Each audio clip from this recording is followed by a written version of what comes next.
السلام علیکم ناظرین، میں ہوں آپ کا میزبان ڈاکٹر عامر ہربلسٹ اور آپ دیکھ رہے ہیں میرا یوٹیوب چینل ڈاکٹر ہربلسٹ۔ ناظرین، آج کی ویڈیو میں ہم بات کریں گے کہ ذکاوت حس کیا ہے اور اس کی علامات کیا ہوتی ہیں اور اس کا علاج کیا ہے۔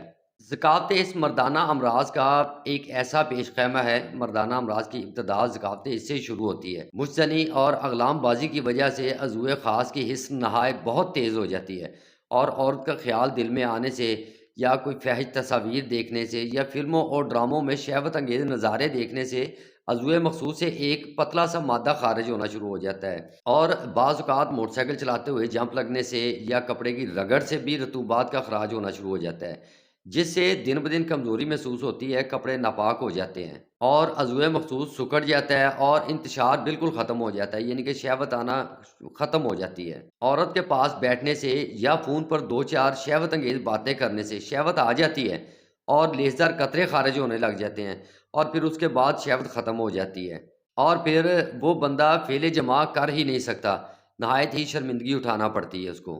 ناظرین، 80% ایسے لوگ ہیں جو عورت کی شکل دیکھ لیں تو فوراً ان کو انتشار ہونا شروع ہو جاتا ہے، شہوت فوراً آنی شروع ہو جاتی ہے اور ساتھ ہی لیزدار قطرے خارج ہو کر وہ انتشار ان کا ختم ہو جاتا ہے، اور بعض اوقات بغیر انتشار کے بھی ذہن میں غلط خیالات آنے سے قطرے آ جاتے ہیں۔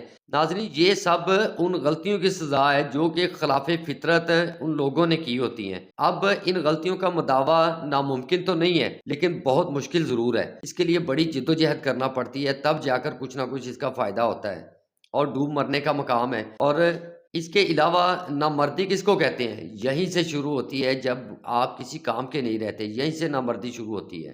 جب اس حد تک یہ مرض پہنچ جائے تو علاج کروانا بہت ضروری ہو جاتا ہے، لیکن ناظرین علاج تو موجود ہے، پر شرم ہمارا ویسے ہی بیڑا غرق کر دیتی ہے۔ ناظرین، یہی شرم پھر ازدواجی زندگی کو دوچار کرنے کا سبب بن جاتی ہے، کیونکہ بیوی کے قریب جاتے یا تو انزال ہو جاتا ہے یا پھر دخول کے فوراً بعد ہی وہ مرد جو ہے وہ فارغ ہو جاتا ہے، عورت وہی کی وہی رہ جاتی ہے اور مرد شرمندگی سے منہ لٹکائے بیچارہ پیچھے ہو جاتا ہے۔ ناظرین، اس سے بہتر یہ ہے کہ اگر یہ علامات آپ میں پائی جاتی ہیں تو اس کا علاج ابھی سے کروائیں، تاکہ ازدواجی زندگی کو بغیر کسی پریشانی کے خوشحال بنا سکیں۔ اس کے علاوہ ناظرین، مردانہ امراض کے متعلق کسی بھی بیماری کا مشورہ کرنا ہو تو آپ مجھ سے بلا جھجھک رابطہ بھی کر سکتے ہیں۔